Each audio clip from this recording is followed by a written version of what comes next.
So this is definitely not something that I thought we would be bringing up as a Montreal Canadiens discussion video, because today we are diving into some of the trades that the Habs could have, would have, or maybe even should have made, and why some of them haven't been made. Yeah, it's kind of a weird video topic to introduce, but let me explain. The reason we are diving into this video commentary is because of an article published on rg.org from 3 days ago. This was written out and published by Marco D'Amico. I'm sure most of y'all are familiar with him if you're keeping up to date with the Montreal beat. But this article on rg.org is titled this, Source: They're still on the lookout for the right fit. The Montreal Canadiens hunt for a top 4 right-handed defenseman. Now, you can say whether or not a right-handed defenseman would have been the answer for the Montreal Canadiens in yesterday's 9-2 defeat at the hands of the Pittsburgh Penguins, that in which is still kind of traumatizing to me personally. There wasn't even a David Savard suiting up in that game. Like, he was out, Struble came in, a decor with Struble, Matheson, Gooley, Hudson, Barron, and Xhekaj got caved in and allowed 9 goals on 33 shots from Sidney Crosby and Brian Rust. It's kind of ridiculous how that happened. But the Montreal Canadiens, according to Marco D'Amico, are still on the hunt for a top 4 right-handed defenseman, and included in this article is some insider information from an apparent source that spoke out about why, potentially, Kent Hughes is hesitating to make these moves. Let's go out there and read. The Montreal Canadiens are at a crossroads at this junction of their rebuild. They'd like to keep improving, but they've failed to add proven or young but established players to their lineup in areas of need. Be it down the middle at forward or on the right side of their defense, the Canadiens have some of the worst depth in the NHL. Thankfully, the Habs do have a legit top 6 center in Nick Suzuki, while hoping that Dach can find his mojo again and that 2024 draft pick Michael Hage can eventually become an insurance policy. But the same cannot be said for the right side of defense, which is filled with potential and very little certainty. The only consistent right-shot defenseman on the roster at the moment is 34-year-old David Savard, who will be a UFA by the year's end and one of the more coveted rentals on the market come February. After that, there are youngsters like David Reinbacher, who will lose most of the season to injury, Justin Barron, and Logan Mailloux. This is why we had ourselves a source that we saw in September tell rg.org that the Montreal Canadiens are still looking for the right fit, but they want to be careful to not make a mistake, since it's likely going to cost a lot to acquire a right-handed defenseman. Now, this article goes down a really interesting direction after introducing the topic and going how the Habs have struggled on defense, because it goes into one of the names that the Montreal Canadiens could have gone out there and acquired. Most recently, the club was linked to former 6th overall pick David Jiricek. The 6'4" rear guard had lost his footing within the Columbus Blue Jackets organization, and the Habs are one of a nearly dozen teams to have called on him. Ultimately, the youngster was traded to Minnesota for a package of draft picks and prospect Damon Hunt. Canadiens fans who saw an opportunity to address a position of need were confused by the Canadiens' lack of a better offer, especially considering how much the organization had previously given up for both Dach and Newhook. Notwithstanding some excessively sad reactions on social media, there were certainly some merits to those questions, but, as an NHL Pro Scout put it, David Jiricek wasn't the right fit.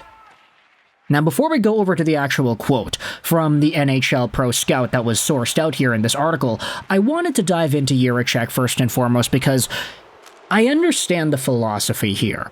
Even without getting into the quote, the philosophy makes sense. Obviously, Montreal is stocking up on young guys that are good and that are supposed to be even better. Mailloux, Barron, even Reinbacher, you could say, is in that conversation.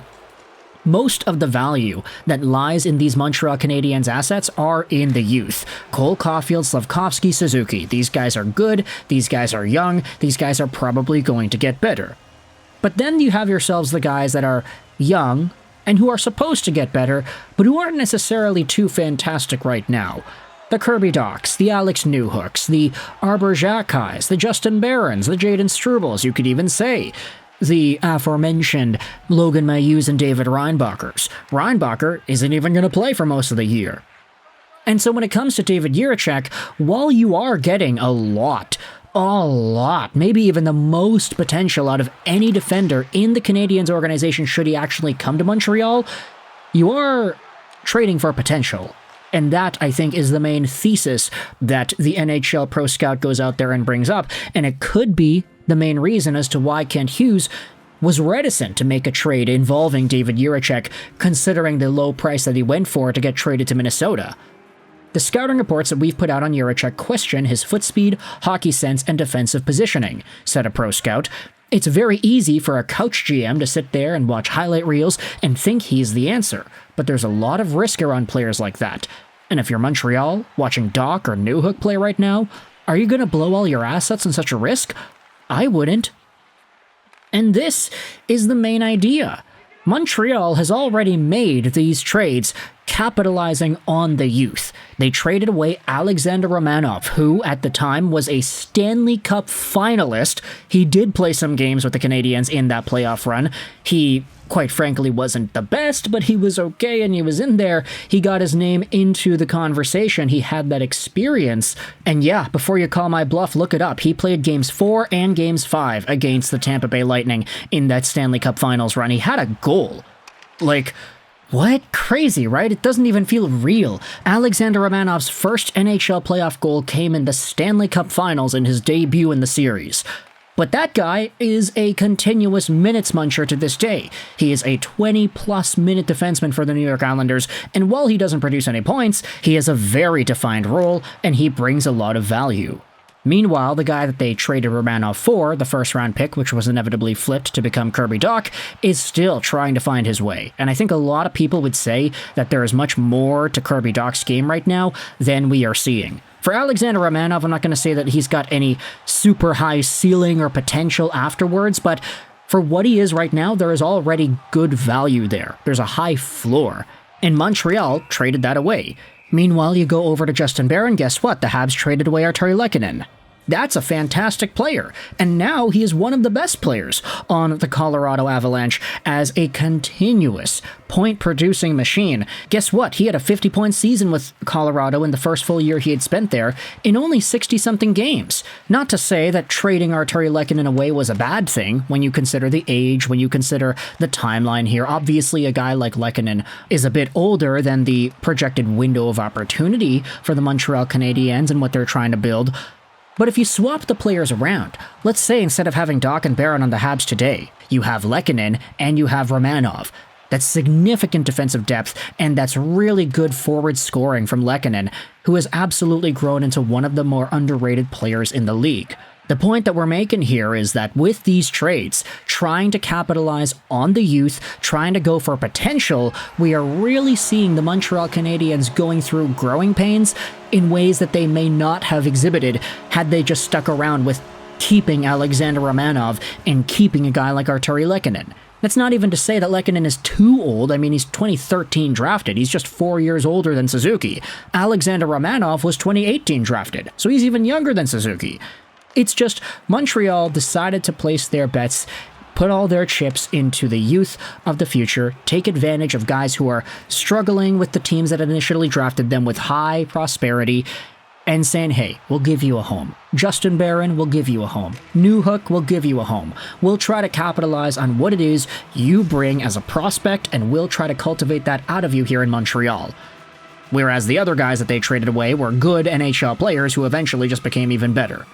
So for David Jiricek, a lot of the same red flags could very well have been tossed out there. And I think it's a realistic idea to say that because of those prior two trades, Newhook, Dach, because they haven't necessarily worked out all too well, it could be seen as one of the biggest obstacles that Kent Hughes has, mentally speaking, and potentially a source of fear into making even more trades for younger guys. David Jiricek is supposed to be a great prospect, and I think a lot of people thoroughly believe that, but even though there are things that make him fantastic, you still have to acknowledge what actually happened. He couldn't crack the Blue Jackets' decor. Was that unfair? Sure. Were the Blue Jackets prioritizing worse players with worse potential? Yeah, probably. But there had to be a reason, right? I don't think all NHL GMs are stupid. They're not going to go out there and dismiss a guy just because. So I want you to let me know your thoughts in the comment section below about David Jiricek and why Kent Hughes didn't make this trade. Do you think this trade fear is justified, or is it really just hanky-panky speculation? Thoughts in the comment section below. I hope you enjoyed this video. Sign on, and bye.